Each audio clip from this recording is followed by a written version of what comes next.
Kupang, AKBP Evi Kirwan, Arianto, SIKMH, dengan didampingi dengan Kasat Reskrim, Kanit Tipiter dan Kanit PPA akan melakukan klarifikasi atau ekspos terkait tentang dugaan kasus atau permasalahan yang dilaporkan oleh korban atas nama Ibu Melni Nale, di mana laporannya tersebut pada saat itu tanggal 29 Desember tahun 2019, di mana yang bersangkutan melaporkan terkait kasus KDRT, yaitu penelantaran dalam rumah tangga. Dalam proses penyelidikan, kami telah memeriksa beberapa saksi-saksi yang ada dan juga terlapor atas nama suaminya tersendiri, yaitu Bapak Askino, dan hasil daripada penyelidikan yang sudah kami melakukan pemeriksaan tidak memenuhi unsur terkait tentang laporan yang dilaporkan oleh korban atas nama saudari Melni Nale, di mana suami daripada pelapor atas nama saudara Askino, selama mereka berpisah, saudara Askino tetap melakukan atau membiayai kehidupan sehari-hari daripada pelapor atas nama Ibu Melki. Terbukti dari rekening koran yang kami amankan mulai dari bulan April sampai di bulan akhir tahun 2020,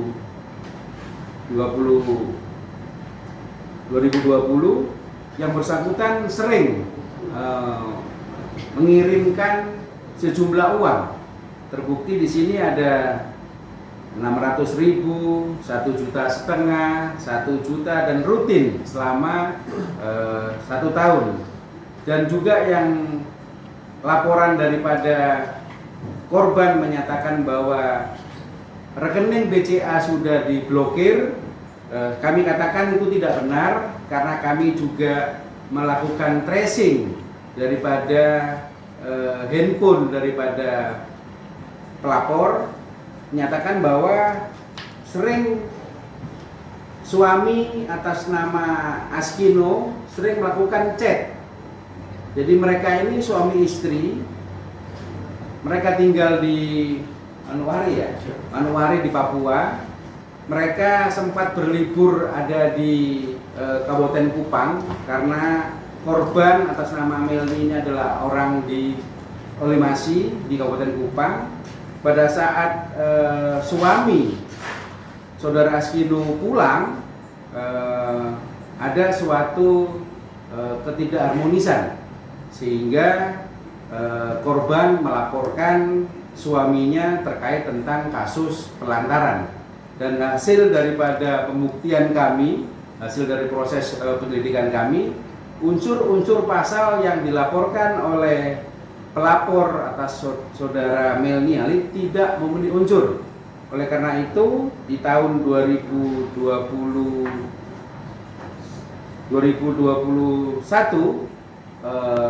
laporan tersebut kita hentikan atau kita SP2 lit, karena unsur-unsur pasal yang dilaporkan terkait tentang penelantaran di dalam rumah tangga tidak memenuhi unsur.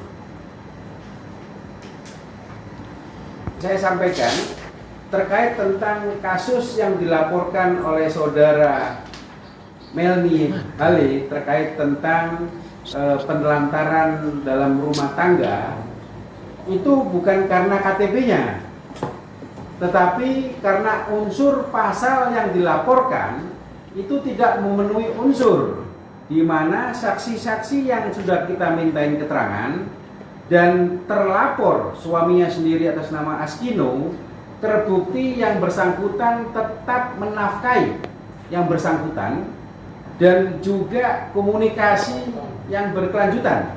Namun korban atau pelapor yang tidak mau mengindahkan atau tidak mau menghubungin atau tidak mau mengangkat atau tidak mau membalas WA maupun telepon yang ada yang disampaikan oleh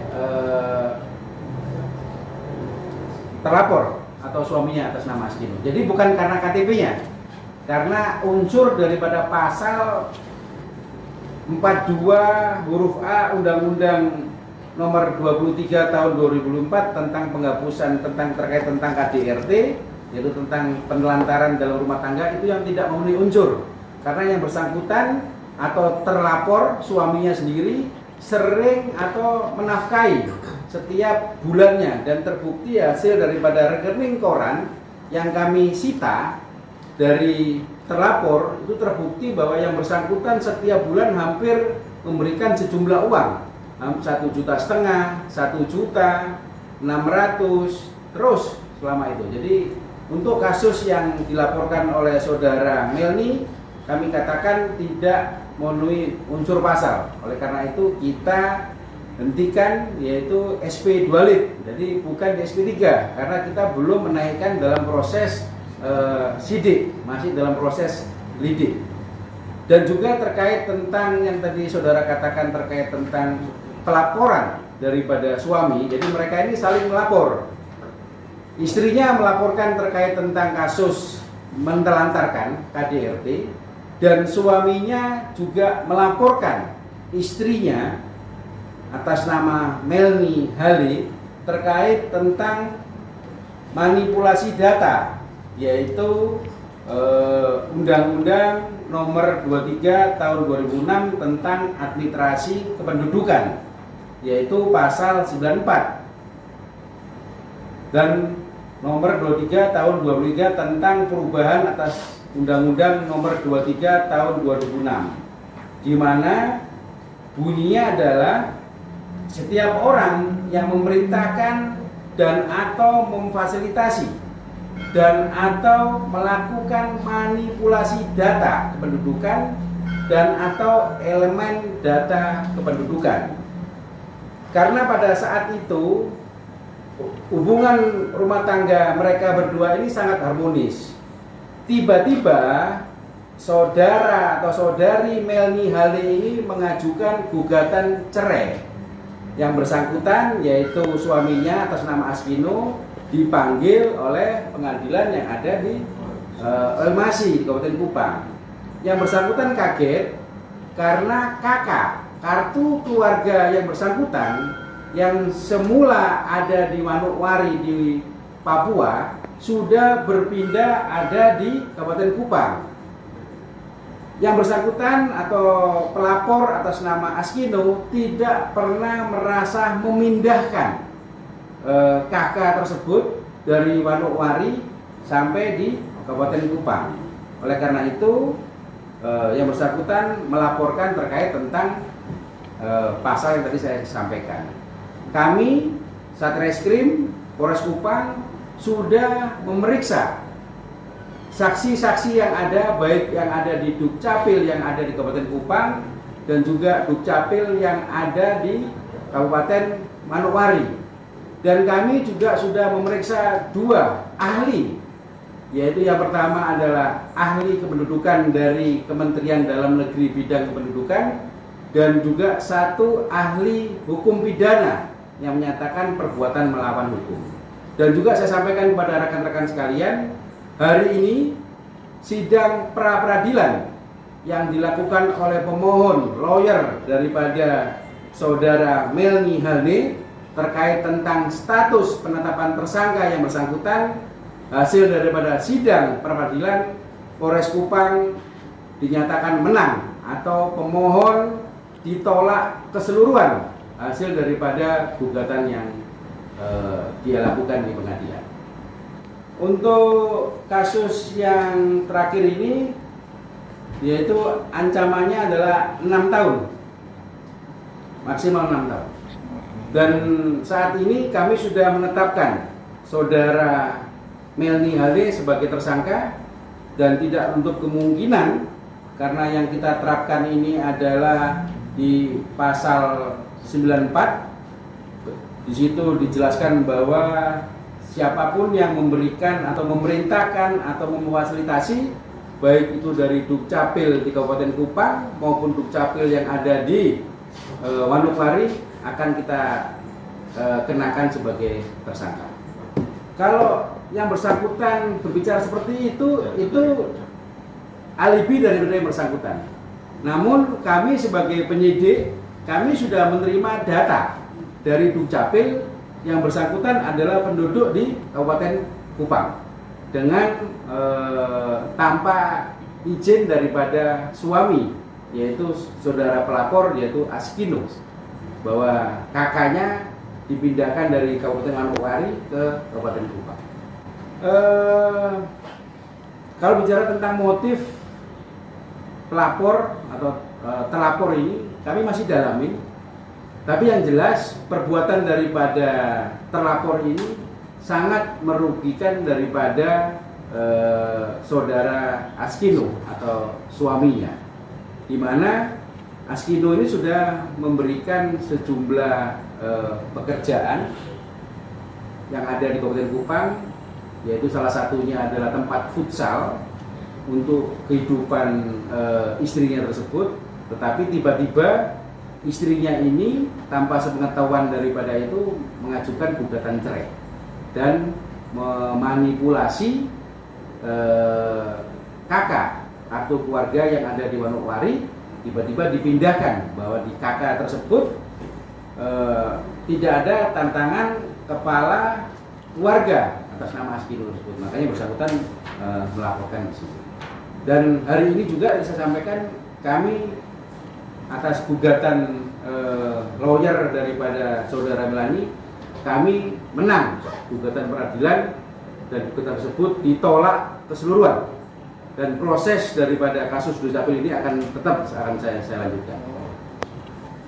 Istrinya atas nama si Melni hari ini melaporkan kasus pelantaran, dan kasus pelantaran ini sudah kita proses, ini berkasnya tidak memenuhi unsur yang katanya melantarkan, tetapi keterangan daripada pelapor yang bersangkutan itu setiap bulan melakukan membiayai kehidupan daripada istri tersebut, terbukti dari rekening koran yang katanya diblokir. Itu sudah kami cek, tidak diblokir. Hasil daripada tracing handphone dan rekening koran di sini ada semua yang bersangkutan membiayai kehidupan yang bersangkutan. Dan di tanggal 17 Januari 2020, suami atas nama Askino melaporkan perbuatan daripada suaminya karena di Tempus ini ada gugatan cerai. Suami ini kaget, kakaknya, KTP-nya semuanya sudah ada di Kabupaten Kupang, Masih. Makanya yang bersangkutan melaporkan di tanggal 17 Januari. Ini sudah kita proses juga tadi dengan pasal 94 Undang-Undang Nomor 2 Tahun 2003, dan ada perubahan Undang-Undang 23 Tahun 2006 tentang administrasi kependudukan. Yang bersangkutan kami sudah memeriksa beberapa saksi, termasuk juga Dukcapil yang ada di Kabupaten Kupang dan Dukcapil yang ada di Manokwari di sana. Dan juga kami sudah memeriksa 2 saksi ahli, yaitu yang pertama adalah ahli kependudukan dari Kementerian Dalam Negeri dan saksi ahli hukum pidana yang menyatakan perbuatan itu melawan hukum. Mekanisme daripada pemindahan kakak itu yang tidak diperkenankan karena sebagai kepala rumah tangga Askino tidak pernah merasa memindahkan. Nah, terkait tentang motif kenapa mereka ini saling lapor, nah, coba rekan-rekan kan kenal semua tuh sama Bu Nelly itu. Nanti tanyakan motifnya apa, atau bikin menguasai hartanya atau apa. Tapi yang jelas kami lebih fokus terkait tentang perbuatan melawan hukum daripada saudara Melni Ali tersebut. Oke, rekan-rekan? Izin penegas kemudian itu untuk ke depan ada tersangka. Pasti, karena kita kenakan di sini pasal 94. Jadi pasal 94 itu menyatakan bahwa setiap orang yang memerintahkan, berarti yang memerintahkan adalah saudara Melni dan atau memfasilitasi dan atau melakukan manipulasi data kependudukan atau elemen data kependudukan. Berarti nanti akan ada tersangka baru, yaitu dari Dukcapil yang ada di Kabupaten Kupang dan juga Dukcapil yang ada di Wanowari yang mencabut berkas tersebut sampai di Kabupaten Kupang.